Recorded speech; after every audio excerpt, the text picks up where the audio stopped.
Hi! So, nandito na kami sa loob, no? Ang check-in namin is around 2. Kaya lang dumating na kami mga past 4 na yata. Medyo na traffic. Or 5. So, ito yung, una nilang pool. Pang kiddie pool to, no? Malinis yung, niya. In fairness naman, nung gabi kasi nakita namin, pinapalitan talaga nila ng tubig to. So, ayan ang itsura niya. Diba ang ganda? So, ang laki ng property. Ito yung nakita namin. I-refer kasi sa amin to. So, pinuntahan namin. And, kasi dito, syempre, kailangan pet friendly. Kasi nga, meron kaming 3 dogs. Syempre, alangan na maiwan namin sa labas. So, yan. So, meron kasi kaming pupuntahan dito. In Rabaisiha. So, ayun. Basta may pupuntahan kami. Tomorrow din ang check-out namin. So, ayan. Eto na yung harap ng aming istayan. Doon kami sa baba. Actually, doon pala kami binook ni Ma'am Priscilla doon sa taas. Si Ma'am Priscilla yung may-ari, siya yung asawa ng may-ari. Sila din may-ari. Doon kami sa taas. Kaya lang nakiusap ako, baka pwede doon na lang kami sa baba since wala namang ibang tao doon. Kasi nga medyo marami kaming bit-bit. Nakapagod din kasi yung biyahe. So, pumayag naman siya. Ayun. So, ito yung itsura ng loob. So, syempre, nilagay ko na kasi. Toxic na rin, no? So, ayan. Basta ganyan itsura niya, di ba? Ayan naman talaga yung totoo kapag kayo, no? Check-in. Talagang tambak-tambak na lang. Pero meron silang free towel here. Yan. Tapos, yung mga dogs, pwedeng una pa nga humiga sa akin. So, pag bukas ng bintana, iyan na makikita mo. Ang ganda, no? So, ito naman yung medyo top view niya. Sarap gumising pag ganito makikita mo, di ba? Ang ganda ng investment ni Madam. So, ayan. At meron silang, ano ba tawag dyan? Windmill. Anyways, so, yun. Maraming mga rooms dito. Lalo na kung magagawi kayo sa may Santo Domingo, sa Quezon, sa Talavera, kung magagawi kayo doon. Pwede kayo magstay dito. Pwede naman kayo magstay lang, pwede hindi maligo, okay lang. Ako nga hindi ako naligo kasi nga medyo marami nang ginagawa. So, yung kapatid ko na lang yung nag-swim. Ito naman yung isang pool nila. So, may bandang gawi dyan. So, technically, 1, 2, 3, 4. Parang 4 yung pool nila. May slide din. Sa ngayon, walang tao. Kasi nga, hindi masyadong Kaya, yan. Tapos, ito, ang ganda nito, oh. Nasa gitna ng pool. Sayang hindi ko na-try. Tapos meron sila dapat, ito may water dapat lazy river kaya lang hindi nga peak. So, kaya gano'n. Feeling ko ang peak na ito April and May. Ayan. At saka December siguro, no? Ganda ng property. O, di ba? Siguro one day babalik kami dito kasi ang dami niyang tanim. Hindi magtanim ni ma'am ng halaman. Also nga pala, kaya kami napunta dito. Nakwento kasi ni ma'am na kaya nag-allow siya ng dogs kasi dog lover din sila. They have more than 20 yata na dogs. Mistaken, oh. Bakit nga naman hindi daw i-allow? Kami nga dog lover, diba? Sabi niya. So, yun. Thank you again. Tapos, eto yung isang side. Sorry, medyo malat ako.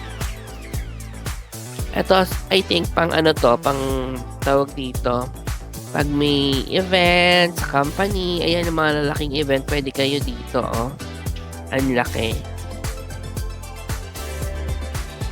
Ito sa inyo. Tapos, may iba pang room dyan. Diba? Ang ganda ng property. For me, ha? Mura to sa binayaran namin. Diba? Tapos ito yung kanilang coffee shop. Kaya lang sa ngayon, ako sure kung may coffee dito ngayon eh. Hindi ko na rin kasi natanong. So dito ako dadaan para masaya. Ito yung isang side. Meron pang isang malaking gazebo oh. Diba? Ang ganda. And also, don't worry regarding sa parking kasi ang laki ng parking nila doon sa kabila, sa labas. So, siguro maka-accommodate sila ng 50. 50 ang sasakyan, I think. No? So, ito yung gate nila. Dyan yung pasukan. Tapos, dito sa gate na yun, pag diniretso mo, ito yung magiging tawag dyan? Yung daanan mo, no? Daming magagandang spots dito. Tingnan si Moira, oh. Cute-cute ni Moira. Ito lumabas. Baby girl to. Moira! Cute-cute talaga ng baby girl. Moira! Hi, Moira! Moira! Ito kasi lumabas eh. Yeah. Oh, di ba? Oh, kawawa naman. So na lang siya kasi mainit sa labas. Moira! So, regarding sa aircon, malakas ang aircon. In fairness, init naman talaga. Yung ano lang, yung Ilang feet yan, Day? yung tubig. Oh, Mga 4 feet. siguro nasa no? 4 feet yun. Kasi 5'6 yata siya o 5'7. So, yung aircon, eto, dito na lang kami nag-concentrate na medyo malayo yung lakaran. So, technically, nasa dulo kami nung resort.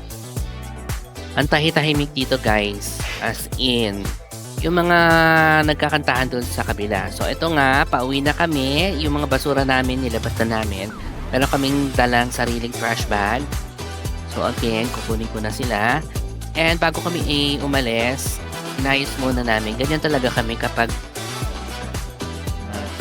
check-in kami. We make sure na maayos-ayos naman kahit paano yung aming tinulugan. Malakas, yun lang sa gumagana naman lahat. Wala lang heater. Pero mainit ang tubig, in fairness.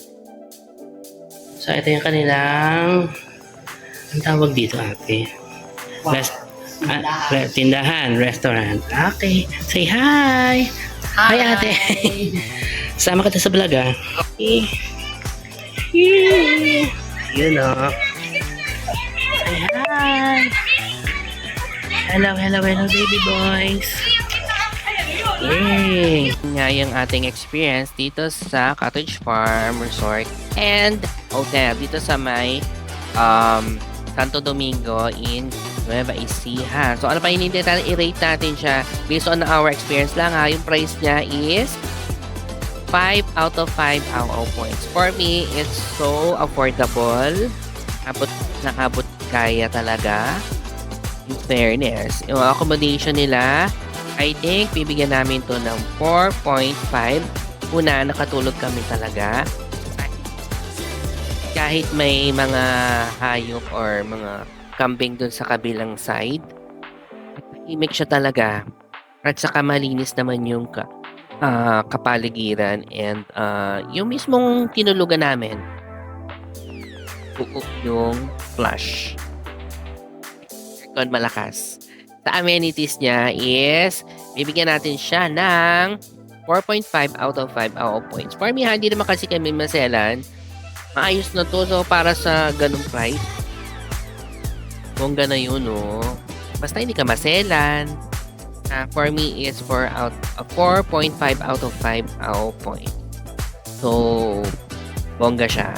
Up next, we have our last customer service. 4.5 out of 5 AO points. Una, mabait si Madam, si Ma'am Priscilla. Siya yung owner. Siya yung sasagot sa inyo, no? Hanapin nyo lang sa Facebook, lalagay ko yung link do sa At saka madaling kausap. Basta mabait sila, yun lang masasabi ko. So, ang kanilang overall rating is 4.63 out of 5 AO point. So, syempre naman, recommended natin to, no? Hello. Basta nga nagawi kayo dito sa may Quezon, Nueva Ecija, or Santo Domingo, o sa Talavera, or basta malapit kayo sa Santo Domingo, try nyo to. Talagang welcome yung mga anak nating doggy. So, yun lang. Mag-hydrate, mainit ang panahon. Bye!